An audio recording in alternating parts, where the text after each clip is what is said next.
calm and collective, but 24 hours ago when I first got the phone call, I mean, I was bouncing off the walls.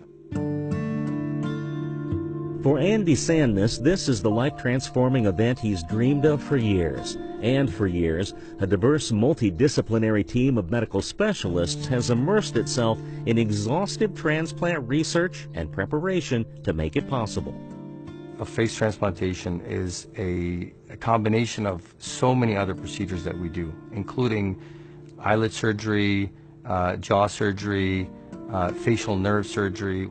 At the time of the transplant, we had 9 surgeons operating. We used over 40 operating room staff, scrub nurses, circulating nurses, perfusionists, and so on.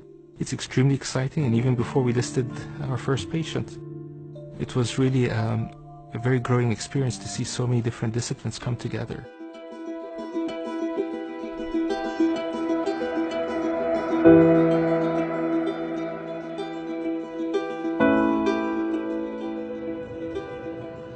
I've been to big cities and I've been to, little towns.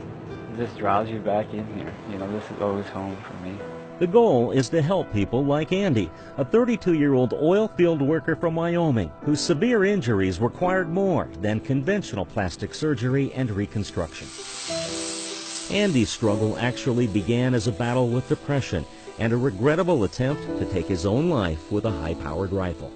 You know what? I was stupid and I made the wrong choice, and now I'm paying for it for the rest of my life.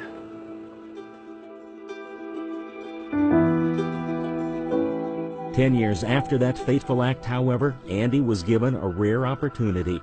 Only a few dozen face transplants have ever been attempted, and perhaps none as intricately challenging as this one, which involved virtually every tissue below Andy's eyes. The entire lower face, including the nose, the jawbones, the zygoma bodies, the skin all the way in front of the ear, down to the chin, and the teeth. Leading the team was plastic surgeon Dr. Samir Mardini, an expert in craniofacial and microsurgery, and director of face transplantation at the Issa Dalal Obeid Center for Reconstructive Transplant Surgery at Mayo Clinic.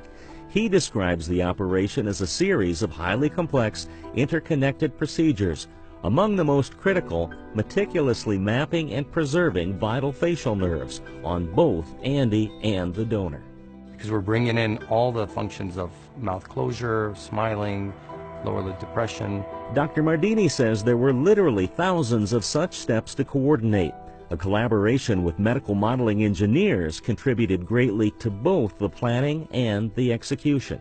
Using this technology of 3D modeling, printing, virtual surgical planning is extremely beneficial. They would have cutting guides for us that we would clip on the bones. They would give us the exact location of the cut, the exact angle of the cut. So when we took the donor's face and put it on the recipient, it would fit perfectly.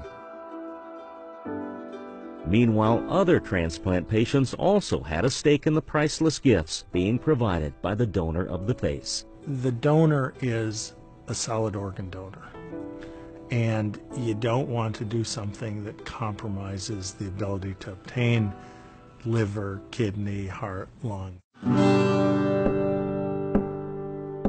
Ultimately, the face transplant alone would require a surgical marathon of 56 hours to complete.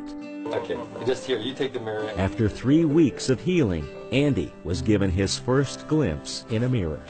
Oh. Still recovering and not yet able to speak clearly, Andy scribbles his first impressions on a notepad. Far exceeded my expectations. You don't know how happy that makes us feel.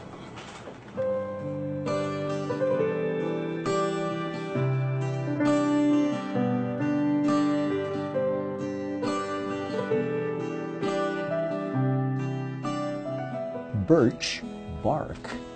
Birch bark. It's clear as day.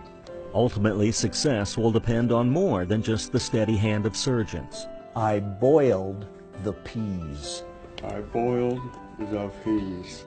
There are speech therapists and counselors, plus the lifetime of medications and monitoring required to prevent rejection, which is why the Mayo team had to feel certain that Andy fully understood the risks and was committed completely. There's an intense medical regimen, be it a face transplant, a kidney transplant recipient, or a pancreas transplant recipient.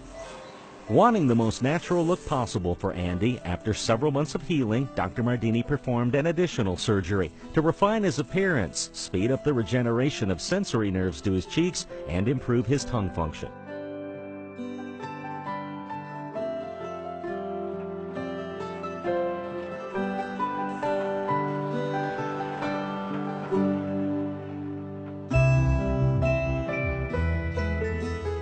And I was absolutely blown away by the results. As for Andy, he says there is no doubt his long road to recovery was definitely worth it. I just feel like a normal person, walking around outside, go to the shopping malls. Nobody asks any questions, nobody stares. Feel like another face in the crowd. And now with this transplant, I just feel more comfortable, more confident in doing these things. That's easy to understand when one considers the face that Andy now finds looking back at him in the mirror. Naturally, his heartfelt gratitude extends beyond the dedicated team at Mayo Clinic. Without the donor and the donor family, none of this is possible. I can't say thanks enough to those people for what they did, what they gave me. Yeah, I'm just looking forward to getting back out into the world and doing the things I missed out on. I missed out on 10 years of my life. I'm really excited.